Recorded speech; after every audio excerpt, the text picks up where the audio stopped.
हम शुरू करेंगे मेटाप्लेसिया।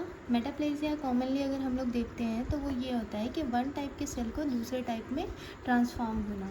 अब हम लोग जैसे बात करते हैं कि जो हमारी बॉडी टिश्यूज़ होती हैं उसमें बहुत सारी स्पेशलाइज सेल होती हैं जैसे कि स्टेम सेल्स। अब स्टेम सेल्स पे जैसे ही स्ट्रेस एक्ट करेगा तब वो न्यू सेल में कन्वर्ट होती है या ट्रांसफॉर्म करती है डिफरेंशिएशन के थ्रू। ठीक है, इसी तरीके से अगर हम लोग मेटाप्लेसिया के डेफिनेशन शॉर्ट फॉर्म में देखें तो उसमें क्या होगा कि वन टाइप ऑफ एपिथेलियल या मेसेनकाइमल सेल्स जो होती हैं वो दूसरे टाइप ऑफ एपिथेलियल या मेसेनकाइमल सेल्स में ट्रांसफॉर्म होती हैं। ठीक है, अब हम देखते हैं कि जो मेटाप्लेसिया होता है वो भी दो टाइप का होता है। एक होता है एपिथेलियल मेटाप्लेसिया, दूसरा होता है मेसेनकाइमल मेटाप्लेसिया। एपिथेलियल मेटाप्लेसिया जो होता है वो मोर कॉमन होता है। एपिथेलियल मेटाप्लेसिया की बात करते हैं तो वो भी दो टाइप्स के होते हैं। पहला होता है स्क्वैमस मेटाप्लेसिया, दूसरा होता है कॉलमनार मेटाप्लेसिया। स्क्वैमस मेटाप्लेसिया जब हम पढ़ते हैं तो इसमें हम ये देखते हैं कि जो various type of specialise epithelial होता है वो ट्रांसफॉर्म हो जाता है स्क्वैमस एपिथेलियम में। इसी को हम लोग कहते हैं स्क्वैमस मेटाप्लेसिया। इसमें सबसे पहला एग्जांपल हम देखते हैं ब्रोंकस में। ब्रोंकस की जो एपिथेलियल होती है वो स्यूडो स्ट्रेटिफाइड सीलिएटेड कॉलमुलर एपिथेलियम होती है। लेकिन जब स्मोकिंग के केस में हम देखते हैं कि स्मोकिंग की वजह से जो ये एपिथेलियल होती है वो ट्रांसफॉर्म हो जाती है स्क्वैमस एपिथेलियल में। ठीक है, तो ये क्या शो करता है स्क्वैमस मेटाप्लेसिया। अब हम लोग सेकेंड एग्जांपल देखते हैं रिनल पेल्विस और यूरिनरी ब्लैडर में। ठीक है, तो उसकी जो एपिथेलियम होती है वो ट्रांजिशनल एपिथेलियम होती है, लेकिन इन्फेक्शन और स्टोन की वजह से जो ट्रांजिशनल एपिथेलियम है वो ट्रांसफॉर्म हो जाती है स्क्वैमस एपिथेलियम में। तो ये भी क्या हो गया हमारा स्क्वैमस मेटाप्लेसिया। अब हम लोग देखते हैं विटामिन ए के डेफिशिएंसी में ज़ेरप्थेल्मिया की कंडीशन में जब कॉर्निया का ड्राइनेस होता है और रेस्पिरेटरी ट्रैक्ट में जो एपिथेलियम होती है वो स्क्वैमस एपिथेलियम में चेंज हो जाती है। तो ये भी क्या शो करता है स्क्वैमस मेटाप्लेसिया। अब हम लोग देखते हैं सेकेंड कॉलमनार मेटाप्लेसिया।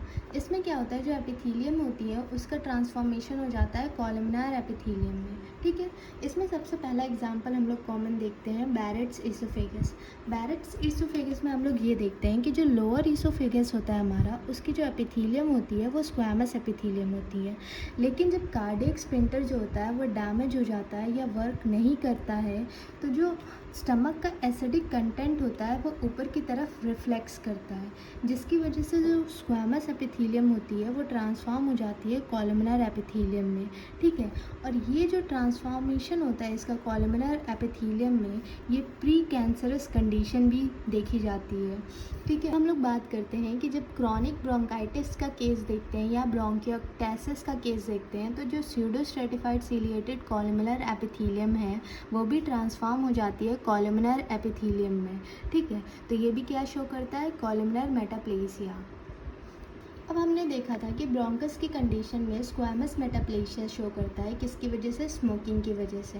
और वहीं पे हमने देखा कि क्रॉनिक ब्रोंकाइटिस और ब्रोंकिएक्टेसिस में हम लोग देखते हैं कि कॉलमनार मेटाप्लेसिया शो होता है। दोनों की एपिथेलियम सेम है pseudo stratified ciliated columnar epithelium, लेकिन दोनों ही मेटाप्लेसिया क्या हो गया अलग अलग हो गया। कैसे अलग अलग हो गया?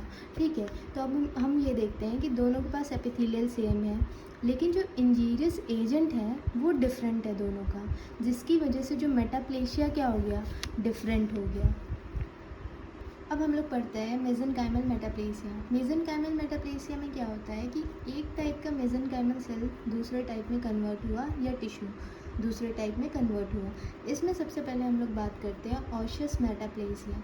इसमें क्या होता है कि जो फाइब्रस टिश्यूज़ होती हैं, कार्टिलेज होती हैं, मिक्सॉइड टिश्यूज़ होती हैं, उसमें बोन का फॉर्मेशन हो जाता है। हम एग्जाम्पल की बात करते हैं जैसे ओल्ड एज में आर्टरियल वॉल में कैल्सिफिकेशंस हो जाती हैं उसमें, और इसको हम लोग कहते हैं मॉन्क्सवर्थ मेडिकल कैल्सिफिक स्क्लेरोसिस। अब दूसरा एग्जाम्पल है मायोसाइटिक ऑसिफिकेंस।